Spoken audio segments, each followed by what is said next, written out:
Well, today's a special day, guys, not because there's any great news, but because I turned 35, and I want to give you guys a quick shout out to everyone watching this. Thank you for helping me on my path to my dream. With that, we have 2 new games that have come out today for Stadia, and we're going to check those out. Xbox Cloud Gaming is seeing lots of new games coming soon, including a big one, and over 80 games are getting touch control support. But we're going to go ahead and start this off with the Stadia news today, and we got some relatively short news, but awesome, as we got a new stealth drop in One Piece World Seeker, a Bandai Namco title. This is an anime open world adventure with the main character with like these stretch abilities, and you can pretty much practically jump any building and do anything like if you were Spider-Man. The combat looks fun, and I hear the story is the shining part of this game, but actually watching tons of reviews for this game, since I'm not as familiar with it, critics were saying that the combat can get pretty repetitive, it lacks strategy, and some of the general game mechanics can be kind of annoying. But overall, it does have a mostly positive user review, about 1,000 of those,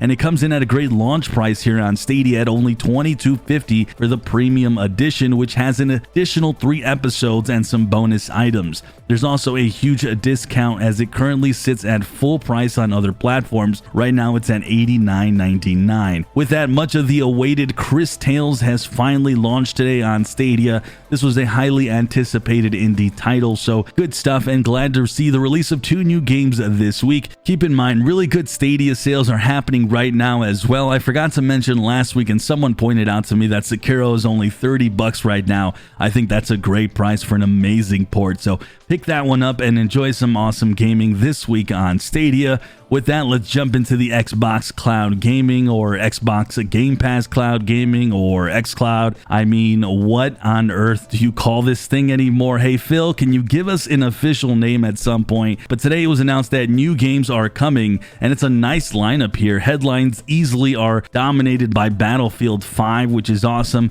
Then you have the newly released Chris Tales is actually on here. We have Raji, Crimson Skies, but the new game The Ascent is also coming to cloud, and this game is definitely my type of jam. I'm a sucker for top-down action games, and this one has very detailed destruction in the environments. It's a full-blown RPG with no class system. There's also apparently no load times at all, but we'll see if that also translates to the cloud gaming portion of it, as that's where I'm interested the most. And then Xbox also announced 80 games getting touch control support, which is awesome, good stuff, and really cool announcements overall. Love seeing the continued support for their cloud gaming division. Of course, guys, write down below your thoughts on the news today. Like the video and subscribe if you're new. I'm Sunny, and I'll see you guys in the clouds.